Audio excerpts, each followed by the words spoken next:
Hello everybody and welcome back. I am the Pumpkin King, and in today's episode I have something special for you. The first of our sandbox walkthroughs. Now I'm going to be kind of working these backwards. As you know, in our Let's Play we're still on Isla Admontosaurus, and I don't want to get ahead of things by doing the sandbox for that one while we're still doing the campaign one. So, what I've decided I'm going to do is I am going to reverse the order. I'm going to start us off by looking at Isla Sorna, work back through the islands to Admontosaurus, and work forward in the campaign mode, obviously to Isla Sorna.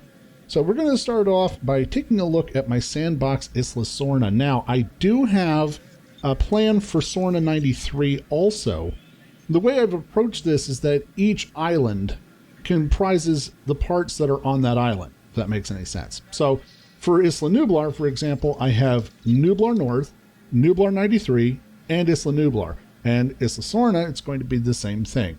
Now, I have some content planned out for Sorna 93. I think you're going to really like it. But before we get into that, let's talk about regular Sorna. Go ahead and load up here. Isla Sorna is a big challenge island. I'm going to be honest with you guys. I worked for days on getting this done because it's just so flippin' big. You know?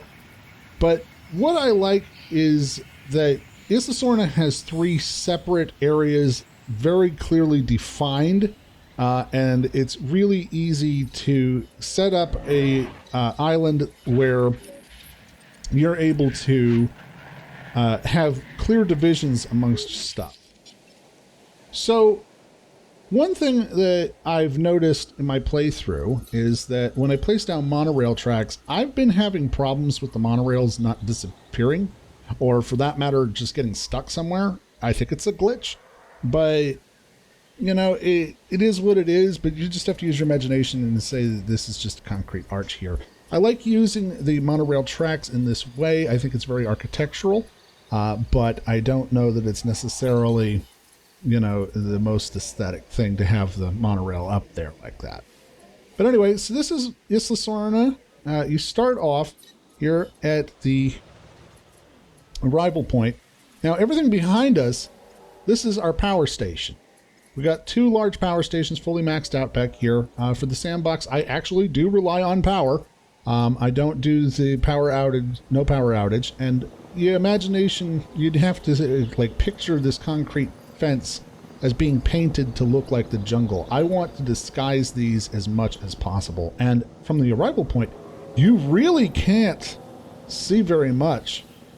I suppose if these people sitting on this side might be able to, but otherwise not really. You can't see too much in the way of the facilities buildings, and that is exactly what I want.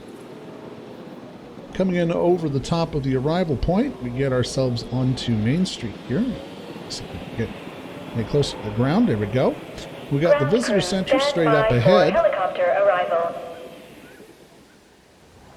Now, I do have several mods on for this playthrough. For all of my sandbox content, I do have quite a few mods. I will have a link to those in the description. But we've got our visitor center here, and if we go over to the right, there's a bathroom, and then we get to our first enclosure here. Now, what I've done for Isla Sorna is I've divided the island into four sections. For the Triassic, the Jurassic, the Early Cretaceous, and the Late Cretaceous. And this is our Triassic area right when you land. So if we look around, what I've done is I'm using some of the mods that add the trees from Planet Zoo, and I'm trying as best as possible to try and replicate the plants of the Triassic era. I have Coelophysis in here, but you can't see them right at the moment. So let's go see if we can find them, but we'll work our way around. So back on the ground, and come on over this way. And this is where we would have the village, the Sorna village. I have different setups for all of the sections on Isla Sorna, but I like the idea of having this little Triassic village right here, and you can right next door to the Dimetrodon paddock. And if you look, you can see there's got 3 Dimetrodon in there. You can only see 2 of them right now, but there's 3 Dimetrodon in there, and they're an absolutely gorgeous model, and we'll get a better look at them when the sun comes up. Continuing around down the back of the visitor center, we come over here. This is where we've got the Triassic Restaurant right here, which I've called Triassic Terrain. I wasn't really sure about the names of these, to be honest, so I just kind of slapped them in. Let's see if we can get a look at the Coelophysis. I hear them. Yep, there they are. So we've got Coelophysis over there. This is a modded dinosaur. I believe they used the Troadon rig for it. And it's a really beautiful little dinosaur. And Coelophysis, of course, is a Triassic dinosaur. Believe it or not, you know, most people think about the Triassic as being part of the age of the dinosaurs, but really, dinosaurs didn't come in until the very end of the Triassic, and they were definitely not the major life forms during that time. We have some Plateosaurus in here. These are prosauropods that existed during the Triassic. And if we take a look at the viewing platform here, I have 2 platforms for this one. I have a high one, where we can see the Plateosaurus. I also have some Compsognathus in here. You can't really see those too well from here, but I fortunately have planned ahead for that.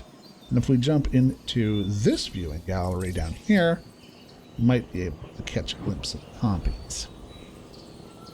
Compies in this game are super annoying because they're really small and very hard to see. And they're a particular pain in the butt if they get out, because good luck trying to trank them. They're so tiny and fast moving. But one thing that I have done, and that I really actually have put a lot of pride into, I'm very happy with how I've done all the enclosures. I've been really trying to work in the natural landscape of the island itself, and I've been trying to make all of the enclosures as aesthetic as possible, using period-correct terrain and period-correct plants as much as possible. Now, I know that these are not actually Triassic plants. They do have a Triassic plants mod, but it was so big I just couldn't conscious putting it in, so I didn't do that. But I'm trying my best with these coniferous plants here. And as you can see, the monorail's gotten stuck again, so we're just going to kind of express route this over to the Jurassic section.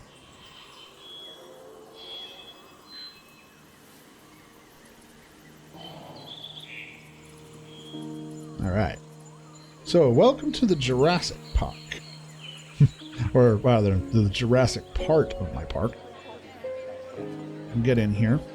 And this section's got its own little main street. You land from the monorail right here. We got the clothes store and the fossil shop. I have fossil shops for actually each section.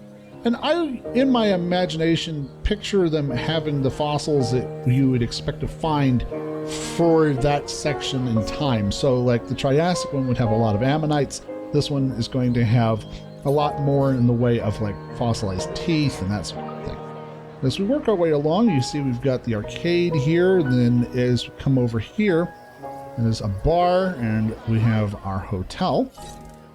One thing I always like to do, I always like to give the hotels views. And actually one of the things that I did immediately on all of the islands is after I went through and I cleared out all of the trees, I went and found the best vistas. And wherever there's a really nice vista, that's where I slept in my hotels.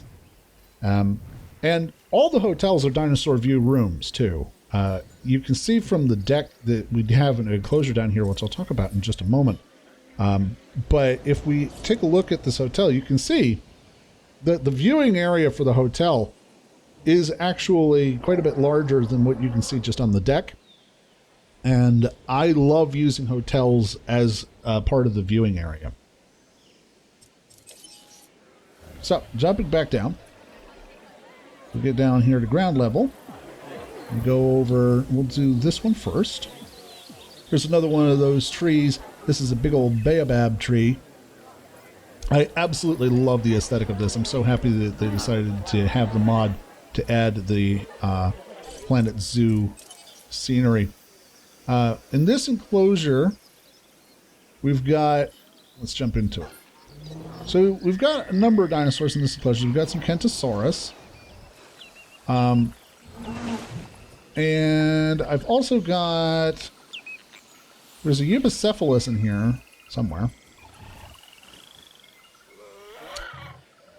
See, the problem with the Jurassic is that it's such a lush period that finding the dinosaurs is actually kind of difficult sometimes. But there's several species in here. If we take a look at the map, I've got Proceratosaurus. I got a Polacanthus. Okay, it's a Polacanthus, not a Eubocephalus. And Kentrosaurus in here. And again, if we look at the viewing galleries, I have spent time trying to arrange the viewing galleries as best as possible to be as picturesque as possible. And I'm really leaning in hard on the palm trees. The Jurassic period did have palms, but it was really more in the way of cycads back in those days. It's as close as I can come to use the palm trees. But in here, this is a big Jurassic exhibit. I have Apatosaurus, Diplodocus, and this one actually also has Dilophosaurus down here. And it also has a big carnivore in the form of our Ceratosaurus here. By the way, all of the dinosaurs, I picked skins for them that are at least accurate to the area that they would have lived in. So if we take a look at the genetics, this one is steppe.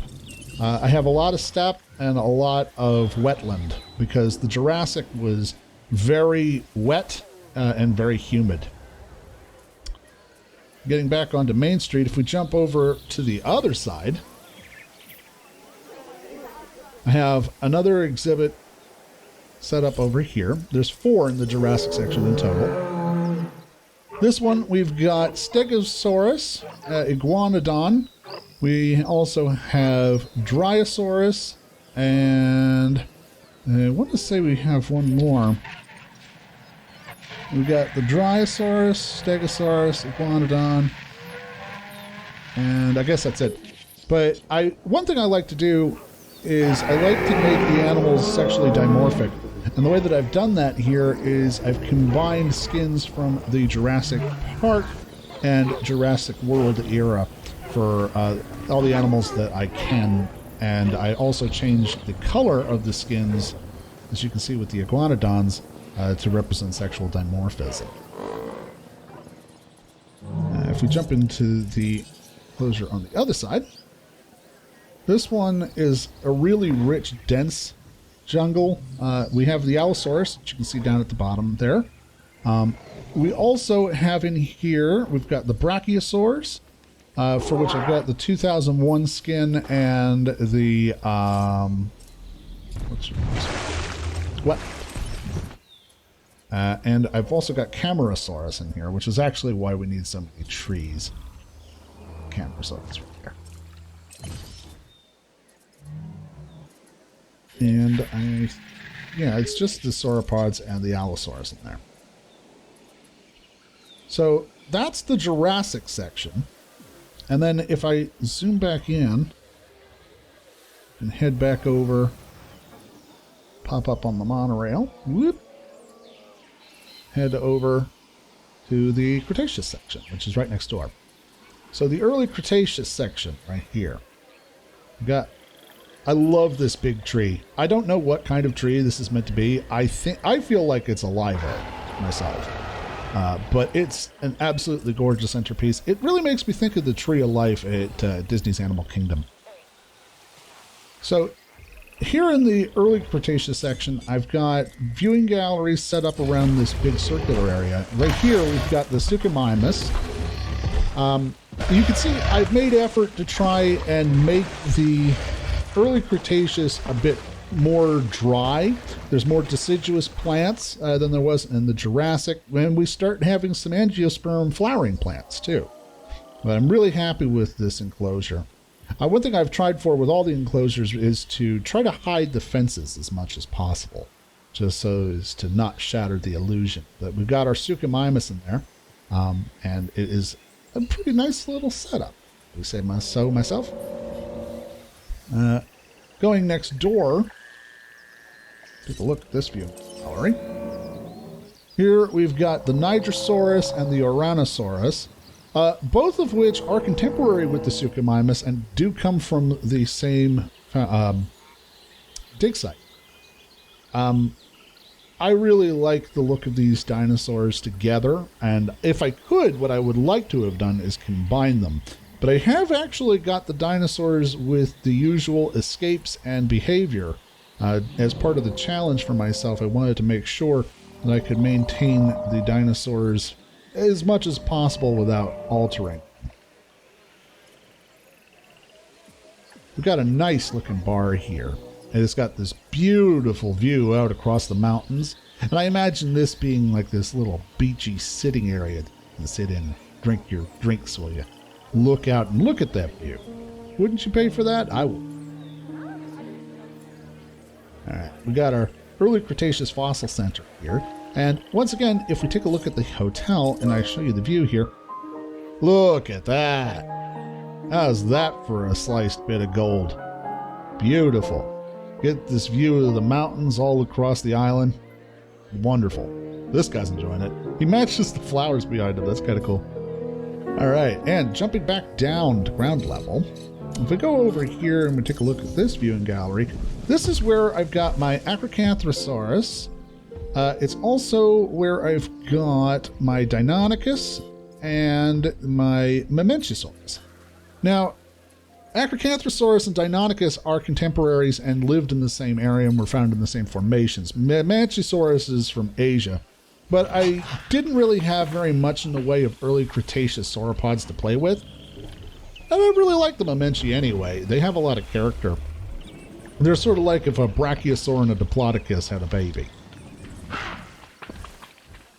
By the way, I've got a mod on for the Deinonychus, so they don't have that stupid fin anymore. If we zoom in here, you can see our Deinonychus do not have the ridiculous amphibian fin on top of their head, and they look a million times better, in my opinion.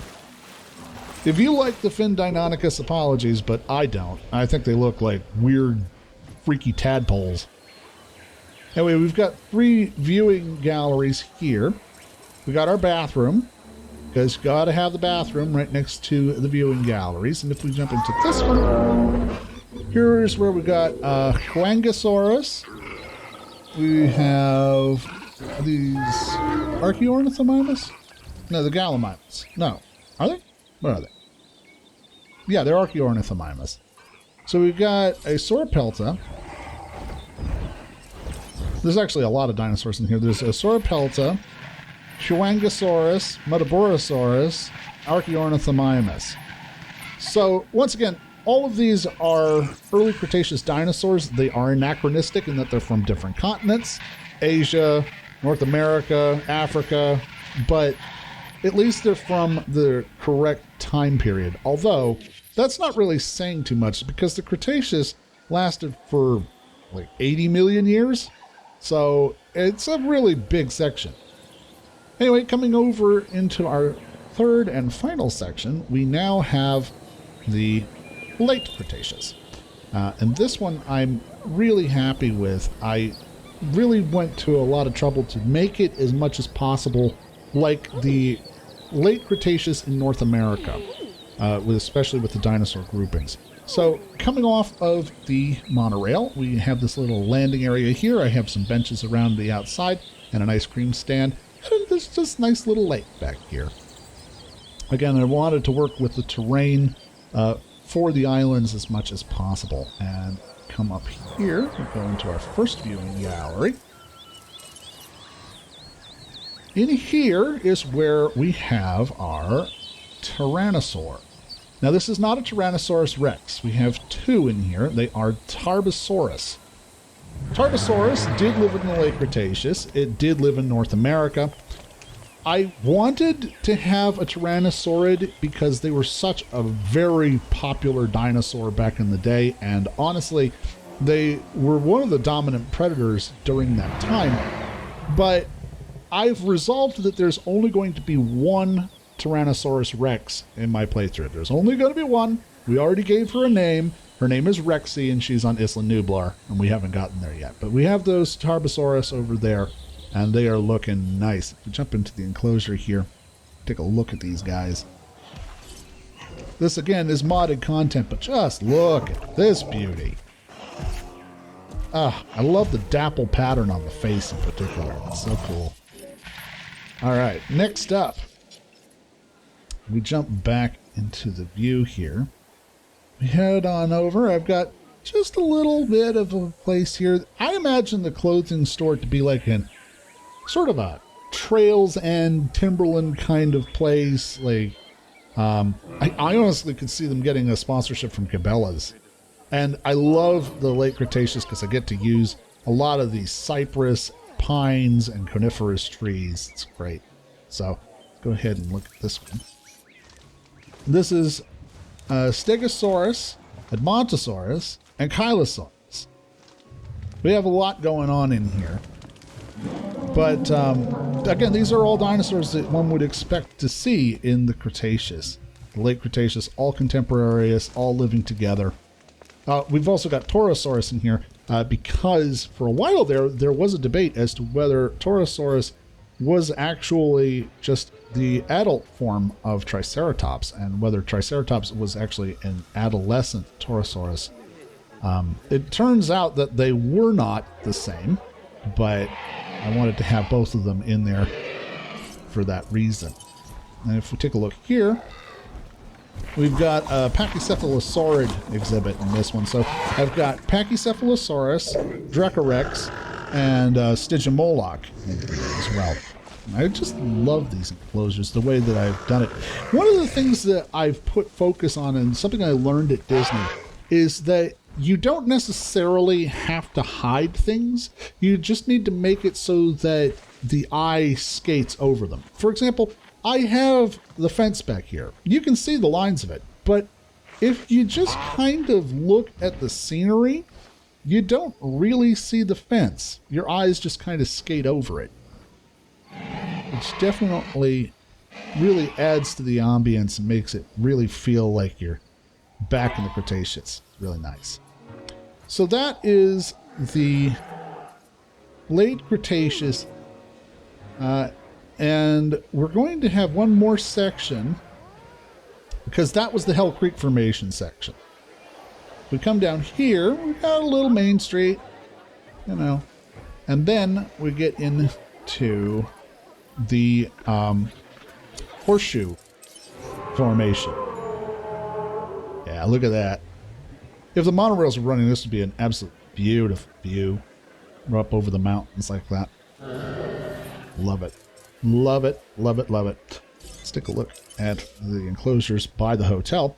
So here I've got Parasaurolophus, I have Corinthiasaurus, and I also in here have... Let's see, what else do I have in here? I've got, I want to say Styracosaurus in here. Yeah, I've got Styracosaurus, Parasaurolophus, and Corinthiasaurus all in there. Get those Styracos right over by the fence.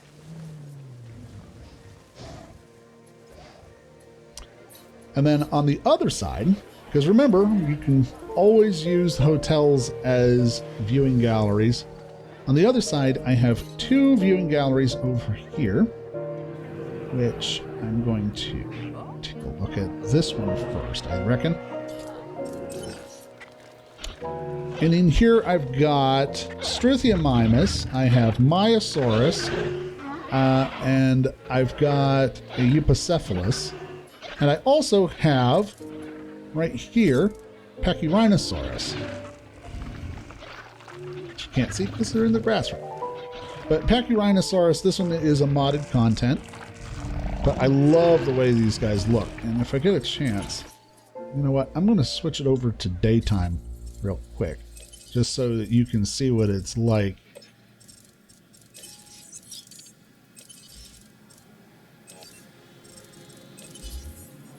Okay, yeah, let's take a look at these Pachyrhinosaurus light of day.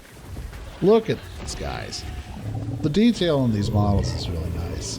And it's got the full sculpt and everything. It runs, I believe, on the Stegosaurus model, or perhaps the Nigrasaurus. I love the look of Pachyrhinosaurs here. Really cool. And then, if we go to the other viewing gallery, here, this one is a Albertasaurus and Troadon exhibit. We've got our Albertasaurus right there. And if we take a look at the Troodons, these are the Troodons from the Jurassic Park game. It's another mod. I really like the look of it. And I've always thought of Troodon as being a nocturnal dinosaur anyway. But if we take a look in the viewing galleries, you can see how I've tried to just kind of guide the eye. When you look at the picture like this, you kind of forget you're in an enclosure. You just kind of guide the eye around. I think I did a great job with that. I'm really happy with how that turned out. Hello. Hi. So, there we go. And that is Isla Sorna.